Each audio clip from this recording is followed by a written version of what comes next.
সাভারে বাংলাদেশ ইসলামী আন্দোলনের আয়োজনে ছাত্র জনতার গণবিপ্লবে সংঘটিত গণহত্যার বিচার, দুর্নীতিবাজদের গ্রেফতার এবং অবৈধ সম্পদ বাজেয়াপ্তের দাবিতে গণসমাবেশ অনুষ্ঠিত হয়েছে।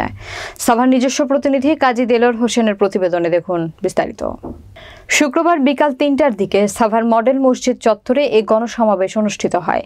অনুষ্ঠানে মোহাম্মদ মোশাররফ হোসেনের সভাপতিত্বে প্রধান অতিথি ছিলেন বাংলাদেশ ইসলামী আন্দোলনের কেন্দ্রীয় সহ প্রচার ও দাওয়া সম্পাদক অ্যাডভোকেট মোহাম্মদ বরকতুল্লাহ লতিফ। প্রধান অতিথি তার বক্তব্যে বলেন, নতুন বাংলাদেশ নির্মাণে বর্তমান সরকারকে সব ভালো কাজে সর্বাত্মক সহযোগিতা করবে বাংলাদেশ ইসলামী আন্দোলন।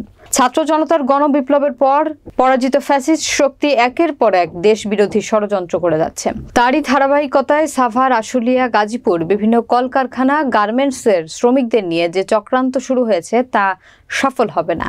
তিনি আরও বলেন, ছাত্র জনতার গণবিপ্লবে সংঘটিত হত্যার বিচার, দুর্নীতিবাজদের গ্রেফতার, অবৈধ সম্পদ বাজেয়াপ্ত, তাদের নির্বাচনে অযোগ্য ঘোষণা করা, সংখ্যানুপাতিক হারে আসন বন্টন পদ্ধতিতে জাতীয় নির্বাচন এবং ইহকালীন শান্তি ও পরকালীন মুক্তির লক্ষ্যে ইসলামী সমাজভিত্তিক কল্যাণ রাষ্ট্র প্রতিষ্ঠার কোনো বিকল্প নেই।